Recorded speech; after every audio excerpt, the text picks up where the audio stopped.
À retenir dans l'actualité de ce mercredi, la stratégie de la BAD pour les 5 prochaines années dévoilée ce matin à Lomé. De 2015 à 2020, l'institution aura à poursuivre toutes ses actions dans notre pays avec un accent mis sur l'agriculture. Les enseignants-chercheurs des universités du Togo disposent depuis hier d'ouvrages devant les aider à préparer le concours d'agrégation du CAMES, un concours qui consacre l'élite des universités africaines, un geste de de France au Togo. Et puis demain 1er octobre, les personnes âgées seront célébrées. Et cette année, un appel est lancé pour plus de solidarité intergénérationnelle dans les zones urbaines où les personnes du troisième âge sont souvent marginalisées. C'était les titres de cette édition. Bonsoir à toutes et à tous et merci de nous rejoindre sur la télévision togolaise. Le développement s'est dépassé les schémas classiques. C'est ce qu'on devra retenir de l'intervention du chef de l'État ce mercredi à la tribune des Nations Unies à New York lors du débat général annuel. Le président Faure Gnassingbé, dont vous voyez là la photo, a insisté sur les questions de sécurité en Afrique de l'Ouest. Il a invité l'Afrique et la communauté internationale à poursuivre sa lutte contre le groupe terroriste Boko Haram, car selon le président Faure, cette organisation répand une doctrine aux antipodes des valeurs fondamentales de notre continent. Et vous écouterez donc, vous suivrez l'intervention du chef de l'État ce matin, vous la suivrez donc dans nos prochaines éditions. Le président de la République prend donc part à la 70e session de l'Assemblée générale des Nations unies, dont les travaux ont été ouverts ce lundi en présence de plus de 150 chefs d'État et de gouvernement du monde. Et à l'issue des travaux préliminaires, une feuille de route a été adoptée dénommée Objectif de développement durable ODD pour un mieux-être des populations et qui vient remplacer les OMD qui arrivent à échéance cette année. Le résumé de la séance avec notre envoyé spécial à New York, Aruna Larja. De la Deuxième Guerre mondiale, l'Organisation des Nations Unies tient sa 70e session ordinaire dans un contexte de consolidation des acquis des objectifs du millénaire pour le développement OMD qui arrive à échéance le 31 décembre prochain. D'où un nouveau concept et une nouvelle feuille de route, les objectifs du développement durable ODD. Cette feuille de route appelle à plus de conscience de la communauté internationale sur les effets néfastes des changements climatiques sur le développement. La protection des écosystèmes, des mers et des océans, bref la promotion de l'économie bleue afin qu'elle contribue à l'économie nationale. À ce sujet, l'initiative du président Faure Gnassingbé de faire de l'économie bleue un facteur de croissance à travers l'organisation conjointe d'une conférence sur la sécurité et la sûreté maritime avec l'Union africaine a fait des émules. L'idée suit son cours.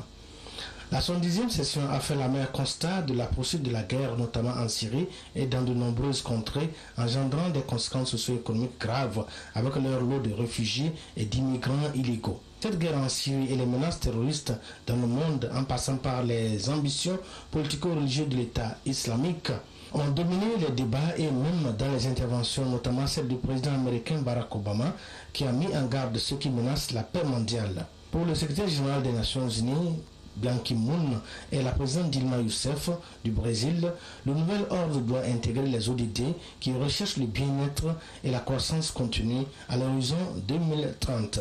Toutefois, la coopération internationale doit jouer un rôle prépondérant dans l'atteinte de ces objectifs. Ce mercredi, au courrier départ du chef de l'État, le président de la République a adressé des messages de félicitations à ses homologues guinéens Alpha Condé, nigérian Muhammadu Buhari et Xi Jinping. À l'occasion de la fête nationale de leur pays respectif, le chef de l'État a saisi l'occasion pour saluer l'excellence des relations d'amitié et de coopération qui lient le Togo à la Guinée, le Nigeria et la Chine, tout en souhaitant les voir se raffermir davantage dans l'intérêt bien compris de leurs populations respectives. Au siège du Parlement ce matin, le président Dama Dramani a évoqué l'excellence des relations entre les parlements togolais et brésiliens avec l'ambassadeur de la République fédérale de Brésil au Togo, Antonio Carlos de Sales Menezes. À la suite du diplomate brésilien, le président de l'Assemblée nationale a reçu une délégation du Conseil régional de formation des institutions supérieures de contrôle des finances publiques d'Afrique francophone subsaharienne, CREFIAT. Nous écoutons donc les deux personnalités sorties de l'audience au micro de Pierre Soussou. Monsieur le Président m'a dit qu'il y a un groupe d'amitié entre le Brésil et le Togo et qu'il veut relancer ce groupe. Il veut qu'il y ait des visites plus fréquentes entre les autorités brésiliennes et togolaises et surtout dans les relations parlementaires. J'ai dit au Président qu'aujourd'hui même je vais faire un rapport à ma capitale, Brasilia, et je vais leur informer qu'il y a un grand intérêt des deux côtés de l'océan Atlantique Sud de relancer ces relations dans tous les domaines, mais surtout dans les domaines parlementaires, les relations parlementaires. Je crois que nos sénateurs, nos députés dans l'Assemblée nationale du Brésil sont très curieux quant à cette région d'Afrique. Ils connaissent très peu. Aussi, je sais que le Brésil, même le président a remarqué cela, que le Brésil est plus connu par le football, par le carnaval, mais le Brésil a beaucoup plus à offrir. Et nous, justement, pour que les deux côtés de l'océan Atlantique Sud soient plus connus, les deux parties connaissent plus de chacune, il faut relancer ces relations. Il faut que nous ayons des visites plus fréquentes. Le CREFIAF, c'est-à-dire le Conseil des institutions supérieures de contrôle des finances publiques ayant en partage la langue française, se réunissait à Lomé en vue du lancement de deux programmes fondamentaux. Le premier programme était comment est-ce que les institutions supérieures de contrôle peuvent ordonner, aménager leur contrôle en harmonie avec les parties prenantes extérieures. Et le second, c'était comment est-ce que les institutions supérieures de contrôle peuvent s'engager harmonieusement, méthodiquement, à participer à la lutte contre cette gangrène qui est aujourd'hui universelle, la corruption. Nous avons l'assurance d'avoir reçu bonne écoute du président de l'Assemblée qui, en tant que partie prenante extérieure, s'est engagé de bonne foi de concourir avec les structures qui sont les nôtres pour la réalisation de ces buts qui sont utiles au développement de nos pays respectifs. Et peu après, Damadramani coupait le ruban inaugural ouvrant les portes des nouveaux locaux de l'Institut Confucius à l'Université de Lomé. Le tout nouveau complexe qui abritera les cours de langue et de la culture chinoise a été totalement construit par le gouvernement chinois à hauteur de 1,3 milliard de francs CFA, rapprochant ainsi Lomé de Pékin. Nous reviendrons tout à l'heure sur cette cérémonie d'inauguration dans le courant de cette édition. Le temps de vous informer que le président de l'Assemblée nationale porte à la connaissance des honorables députés que la deuxième session ordinaire de l'année s'ouvrira conformément à l'article 55 de la Constitution le mardi 6 octobre 2015 à 10h au Palais des Congrès, siège de l'Assemblée nationale. Les responsables de la Banque africaine de développement ont rencontré ce matin à Lomé les différents acteurs de la vie socio-économique du pays. En toile de fond, l'identification des domaines d'intervention de l'institution bancaire durant les 5 prochaines années. Une stratégie fondée sur 2 axes que nous font découvrir Carmen Madjia Kakpo et Edem ce support. La BAD, Banque africaine de développement, dévoile sa stratégie d'intervention au Togo pour les 5 prochaines années, 2015-2020. La croissance économique du pays a augmenté en moyenne de 5% ces 5 dernières années grâce aux efforts du gouvernement, surtout en matière d'infrastructures de transport et de réformes économiques. Après une mission effectuée sur le terrain par la BAD, les discussions avec le gouvernement, la société civile et les acteurs de la vie socio-économique ont permis de retenir et de focaliser les interventions de la banque sur 2 axes.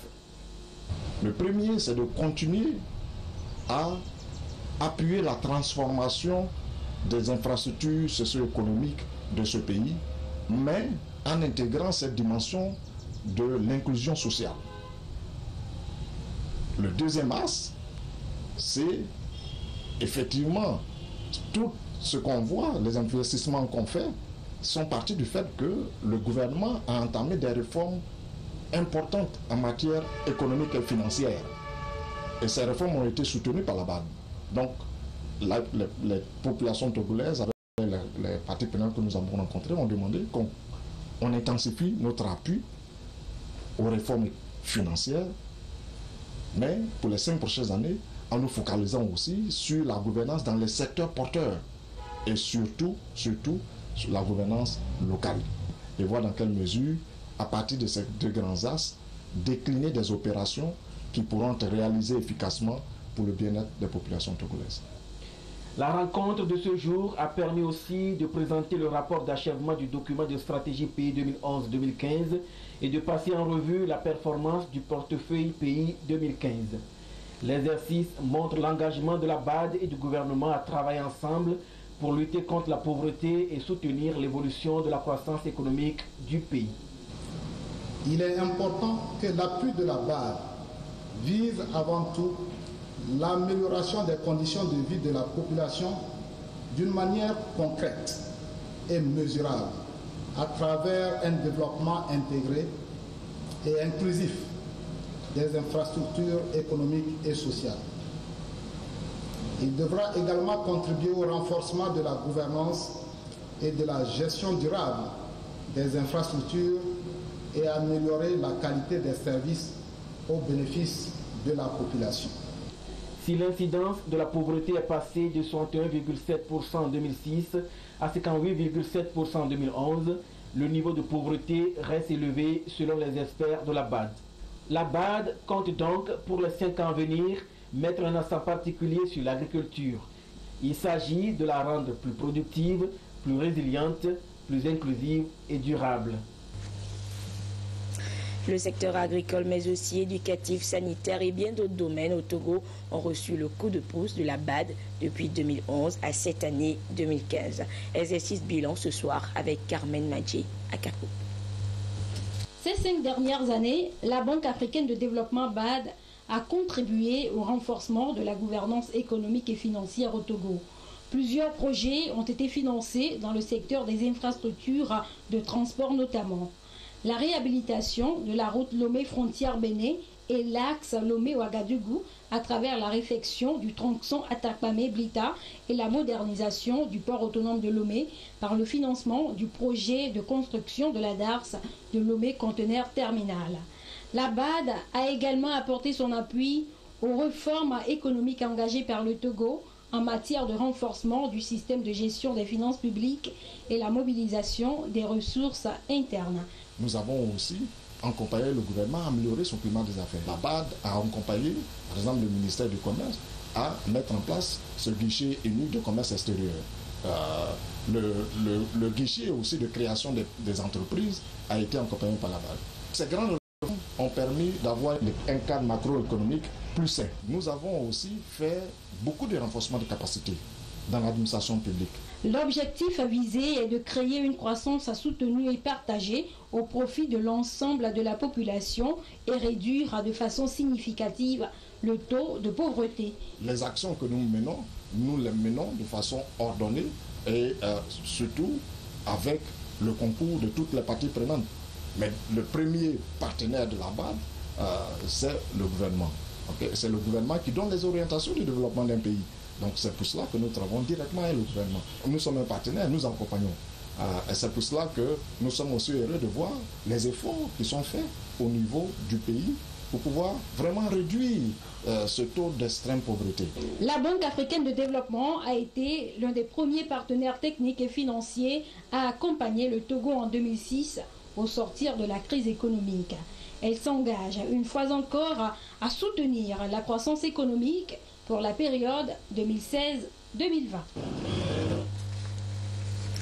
Je vous le disais également dans les titres, les bibliothèques des deux universités du Togo ont été garnies d'ouvrages de haute importance pour les enseignants-chercheurs. 500 ouvrages de sciences économiques et juridiques qui les aideront à préparer le concours de l'agrégation de la conférence africaine et malgache de l'enseignement supérieur CAMES, un don de l'ambassade de France à quelques semaines du début du dit concours à Lomé.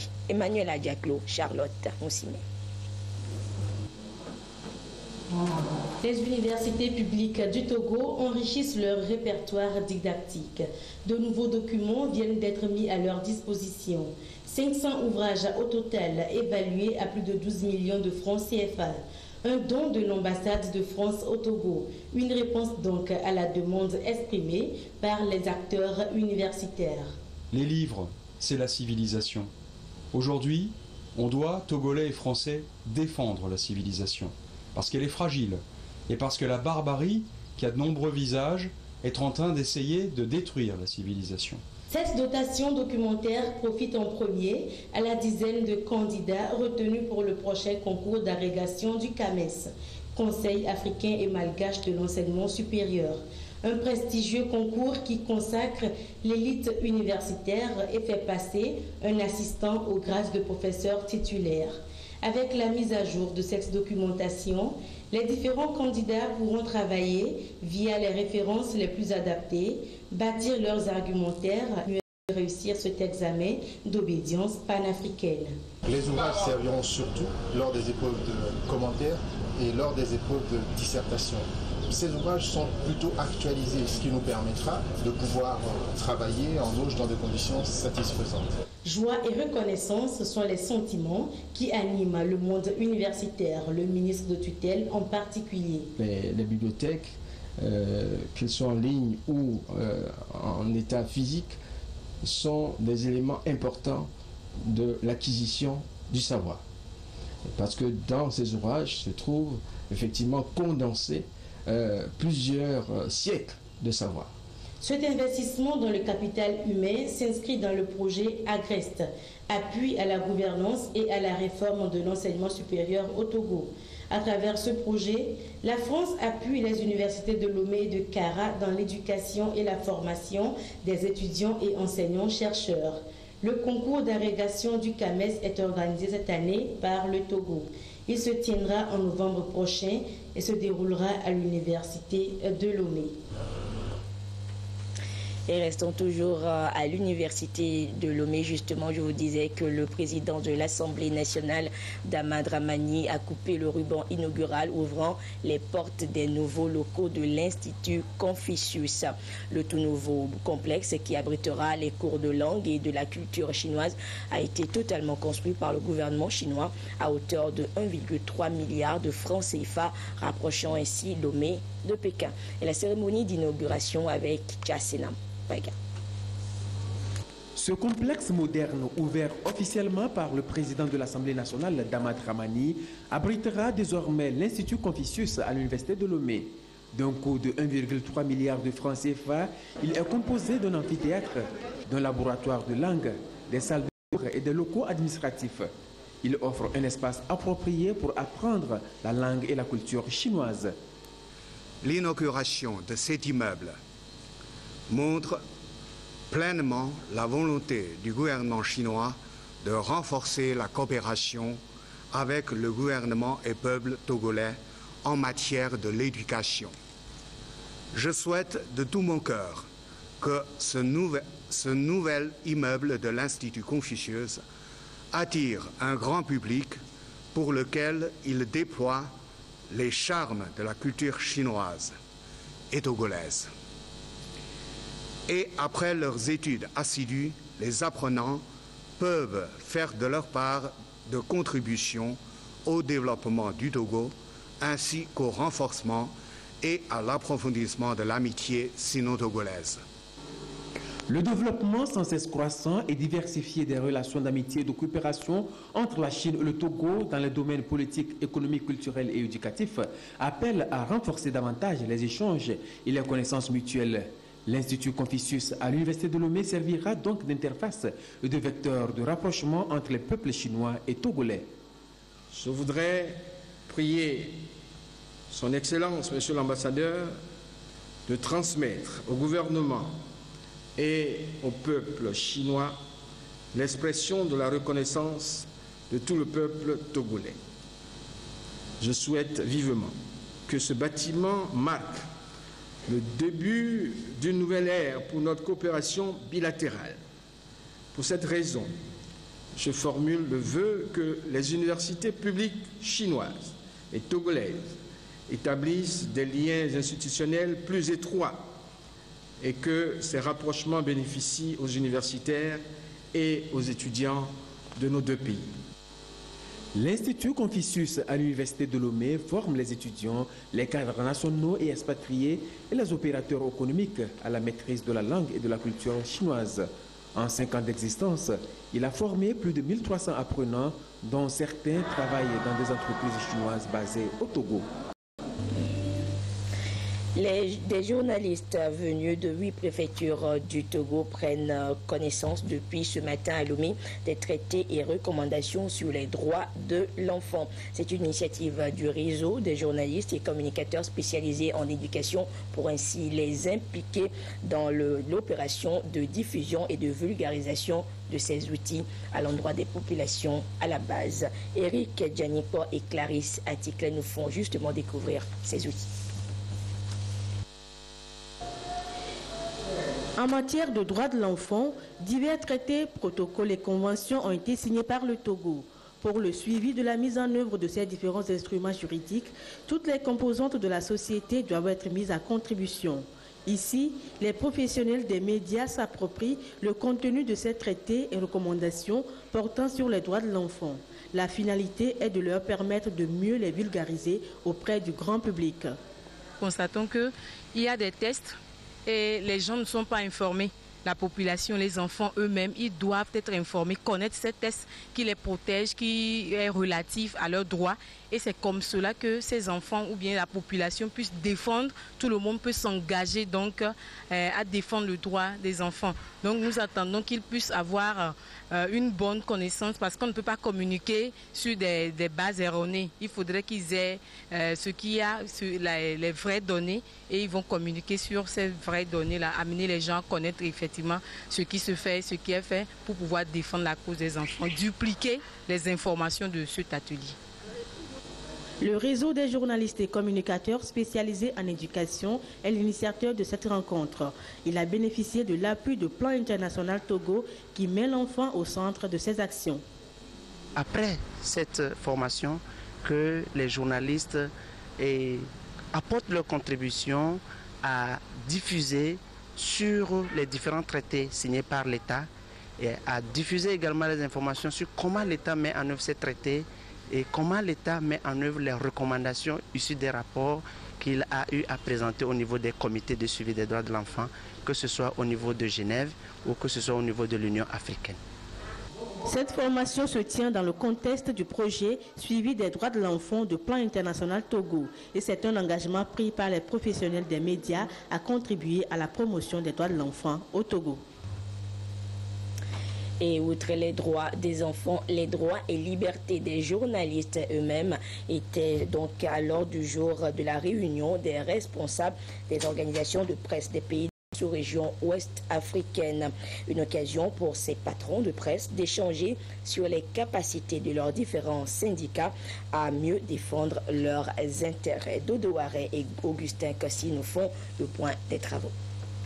Les professionnels des médias, défenseurs et protecteurs des droits des opprimés ont l'obligation de connaître leurs propres droits et libertés afin de s'organiser pour mieux les défendre.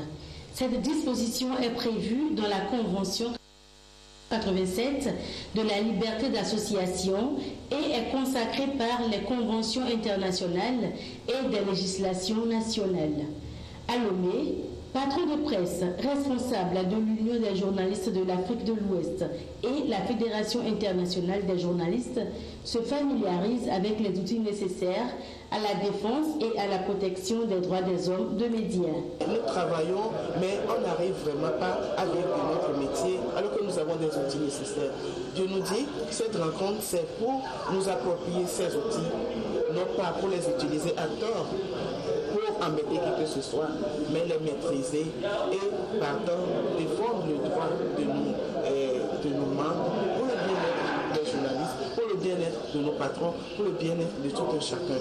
10 pays de l'Afrique de l'Ouest sont représentés à cette rencontre de partage d'expériences et de bonnes pratiques. Il est attendu de cet échange des recommandations qui seront adressées aux États afin d'aboutir à une convention collective pour le mieux-être des journalistes dans l'exercice de leur profession. Autre actualité, les communes togolaises célèbrent depuis lundi leur 11e journée nationale. Une rencontre des maires et chefs de délégation spéciale qui marque l'événement sous le sceau de la gouvernance locale et délivrance des services publics de base aux populations cas de l'état civil. Gérard Lagoudou, Antoinette Roumao. Bonjour.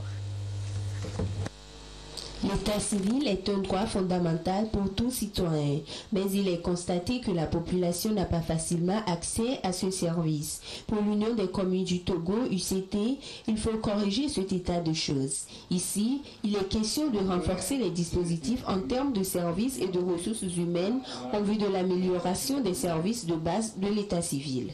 À partir de maintenant, mais même au sein de nos hôpitaux, nous voulons installer des sièges d'état civil.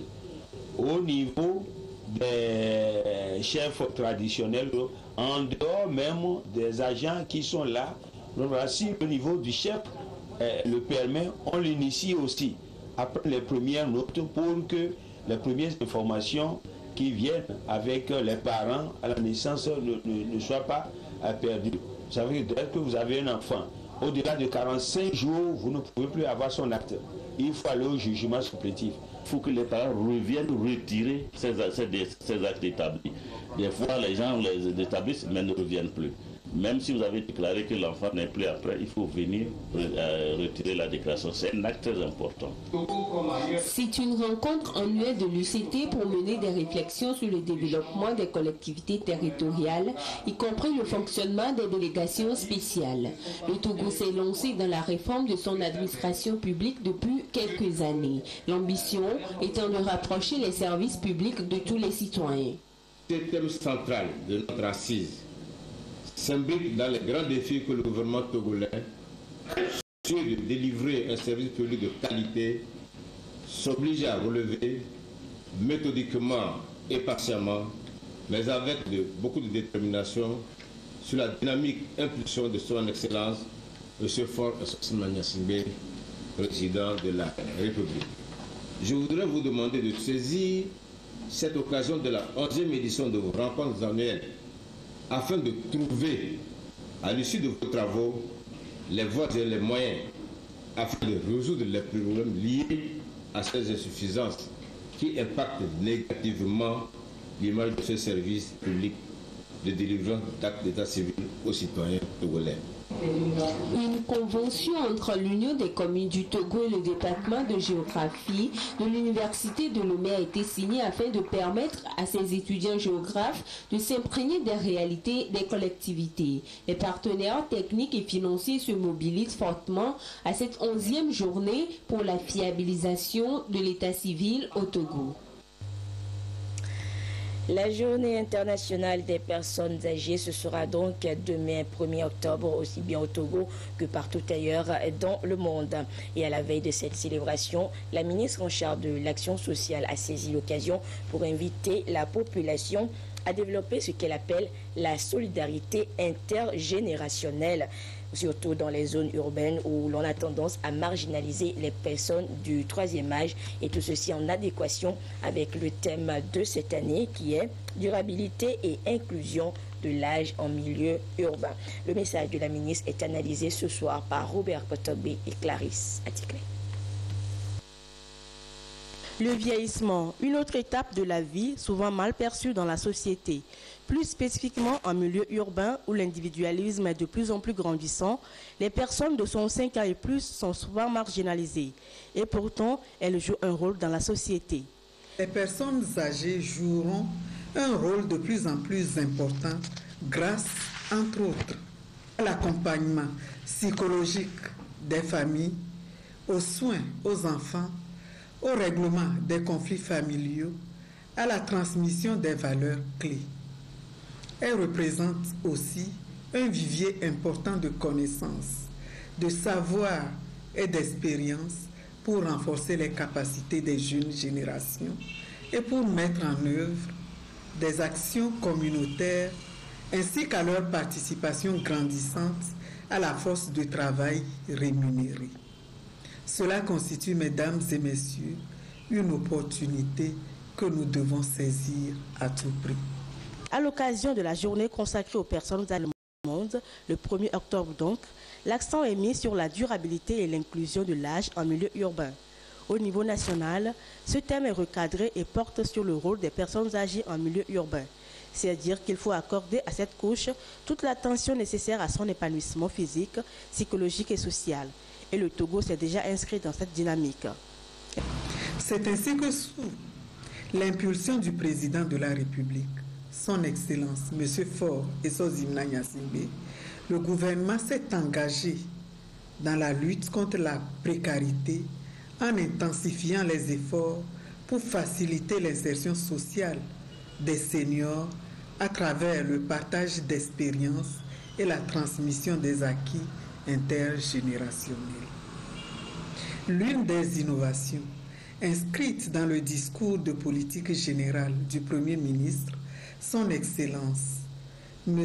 Komisselom Klasso, est relative à l'extension du programme de volontariat national aux personnes du 3e âge dépositaires d'expériences avérées. Le Togo dispose en outre d'une direction des personnes âgées au sein du ministère de l'Action sociale et d'un programme quinquennal de promotion et de valorisation du potentiel des personnes âgées mis en œuvre avec l'appui des partenaires, notamment l'UNFPA. Autant d'actions qui doivent être accompagnées par les populations afin de relever ensemble les défis liés au phénomène de vieillissement au Togo.